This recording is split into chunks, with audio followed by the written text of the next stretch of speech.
दर्शन पथ के द्वारा अब हम ऐसे रास्ते पे चलेंगे जो आपको सफलता की ओर ले जाएगी। हमारा लक्ष्य आपके साथ मिलकर आपको आपकी मंजिल तक पहुंचाना है। इसीलिए हम लेकर आए हैं ऑब्जेक्टिव क्वेश्चनों की सीरीज।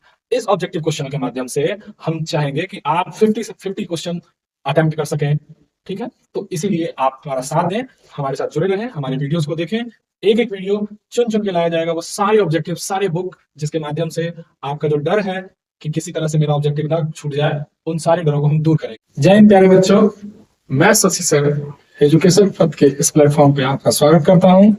आज हम ऑब्जेक्टिव की एक नई सीरीज के साथ हाजिर हैं।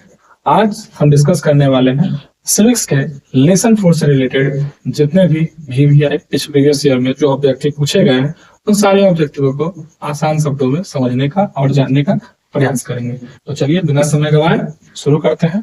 आज का हमारा पहला ऑब्जेक्टिव है भारत में किस तरह के लोकतंत्र की व्यवस्था है, यानी लोकतंत्र का तरीका कौन सा है, किस तरह का, क्या ये प्रत्यक्ष, अप्रत्यक्ष है, प्रत्यक्ष और अप्रत्यक्ष दोनों, या इनमें से कोई नहीं। तो आपके सामने 4 ऑप्शन दिए हुए हैं, कौन वाला आपको ज्यादा बेटर लग रहा है। प्रत्यक्ष को समझ लेते हैं। प्रत्यक्ष मतलब हम सीधे सीधे डायरेक्ट आपको हम चुन लिए कि भाई इनको बनाना चाहिए। अप्रत्यक्ष मायने एक बॉक्स में गए, अपना मत हमने डाल दिया कि हमें इनको वोट देना है गुप्त रूप से। तो हम मतदान कैसे करते हैं? गुप्त रूप से करते हैं, यानी प्रत्यक्ष नहीं, सामने हमने बताया नहीं कि हमने आपको चुना। ठीक है, तो ये जो प्रणाली है ये अप्रत्यक्ष है, डायरेक्ट अप्रत्यक्ष राइट आंसर। लोकतांत्रिक व्यवस्थाओं में निम्नलिखित किस मुद्दे पर सफलता पाई है, यानी हमारी जो लोकतांत्रिक व्यवस्था है उस व्यवस्था में किस मुद्दे पर हमने सफलता पाई है, यानी हमने क्या सफलता पाई है। चलिए चर्चा करते हैं कि राजनीतिक असमानता को समाप्त कर दिया। क्या असमानताएं समाप्त हो गई? जी नहीं, असमानताएं अभी भी बनी हुई है। लोगों के बीच टकरावों को समाप्त कर दिया। क्या हमने सच में लोगों के बीच टकरावों को समाप्त कर दिया? नहीं, आज भी टकराव होते रहते हैं। बहुमत समूह और अल्प समूह के साथ एक जैसा व्यवहार करता है, यानी बहुमत समूह और क्या कौन, लोकतांत्रिक व्यवस्था जो है वो बहुमत समूह यानी जिसकी संख्या ज्यादा है, अल्पमत समूह यानी जिसकी संख्या कम है, क्या लोकतंत्र में उन दोनों के साथ एक जैसा व्यवहार करता है? क्या हमारा लोकतंत्र ऐसा है? तो जी हाँ, हमारा लोकतंत्र ऐसा है कि बहुमत वाले और अल्पमत वाले दोनों के साथ एक जैसा व्यवहार करता है।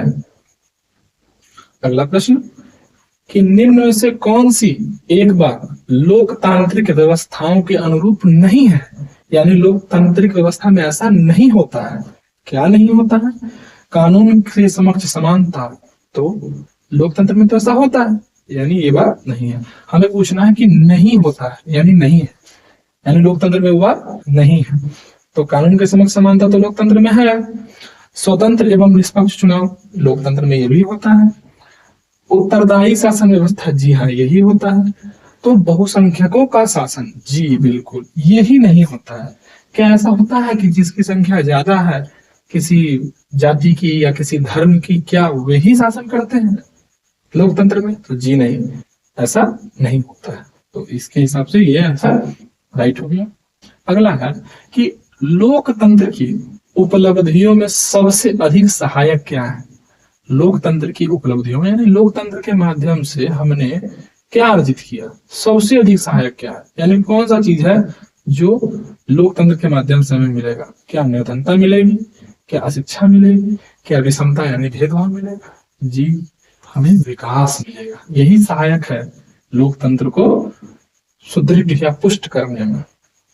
लोकतंत्र की उपलब्धियों में सबसे अधिक सहायक यानी लोकतंत्र को प्राप्त करने में विकास ही सहायक है। हम जितने ज्यादा विकसित होंगे उतने ज्यादा लोकतंत्र को हम समझेंगे और लोकतंत्र को धारण करेंगे। लोकतंत्र की सफलता निर्भर करती है, यानी लोकतंत्र की सफलता किस बात पे निर्भर करती है? नागरिकों की उत्तरदायी शासन पे, उदासीनता पे। क्या लोकतंत्र सफल कब होगा? लोकतंत्र सफल कब होगा, यानी किस बात पे निर्भर करती है? क्या नागरिक उदासीन रहे, यानी नागरिक लोकतंत्र को समझना ही न चाहे, लोकतंत्र के नियमों का पालन नहीं करना चाहे, तो क्या ऐसे में लोकतंत्र सफल होगा? जी नहीं। हमें पता करना है कि सफलता किस बात पे निर्भर करती है, तो उदासीनता पर तो निर्भर नहीं करती है। अगर लोग उदासीन रहेंगे तो लोकतंत्र सफल नहीं होगा। नागरिकों की गैर कानूनी कार्रवाई पर, क्या नागरिक गैर कानूनी कार्य करेंगे तो क्या इससे लोकतंत्र सफल होगा? जी नहीं। नागरिकों की विवेकपूर्ण सहभागिता पर, जी हाँ, नागरिक जब विवेकपूर्ण तरीके से, समझदारी से नियमों का पालन करेंगे, राष्ट्र हित में कार्य करेंगे, तो लोकतंत्र सफल हो जाएगा। लोकतंत्र की सफलता सबकी सहभागिता पर निर्भर करती है। सब मिलकर साथ चले करे तो लोकतंत्र सफल होगा। सरकार का कौन सा प्रकार सबसे अच्छा माना जाता है?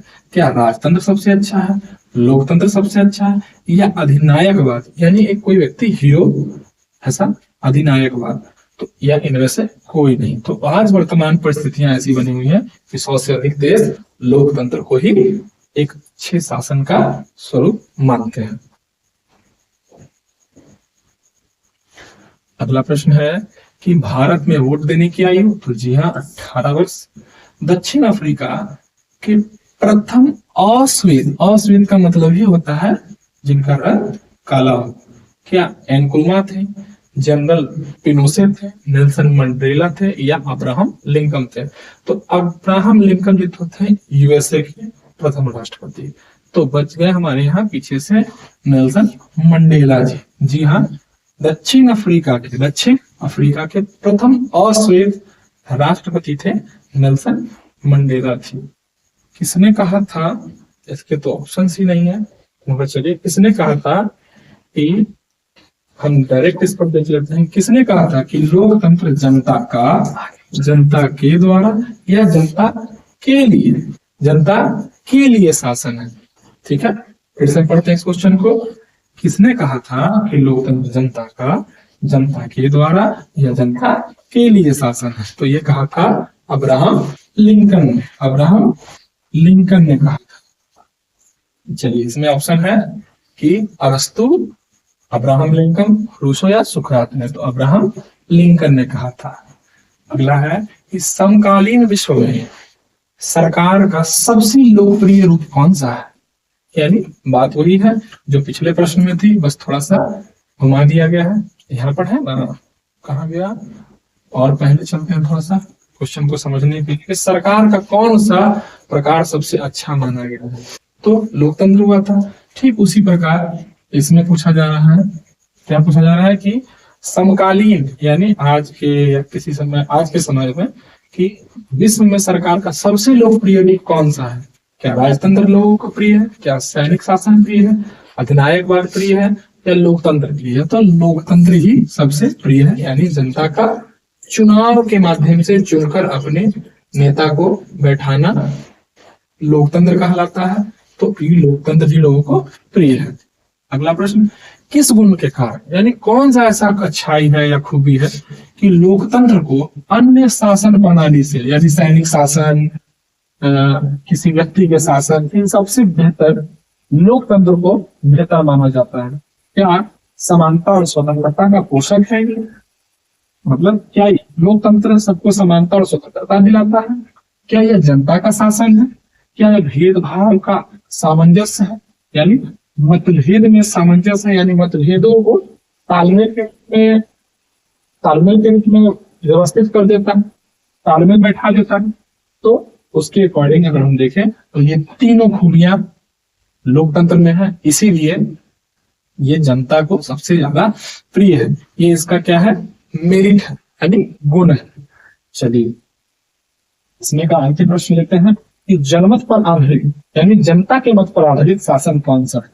जनता के मत पर क्या राजतंत्र है? क्या जनता तय करेगी? तानाशाही में जनता तय करेगी, लोकतंत्र में जनता तय करेगी, या इनमें से कोई नहीं? तो जी हाँ, लोकतंत्र में ही जनता तय करती है, यानी जनमत, जनता के मत पर आधारित शासन, जनता के मत पर आधारित शासन। तो इसमें हमने देखा इसमें कि बार बार लोकतंत्र को ही प्रश्न के रूप में बनाया जा रहा है और लोकतंत्र को ही बार बार देखा जा रहा है कि किस तरीके से लोकतंत्र को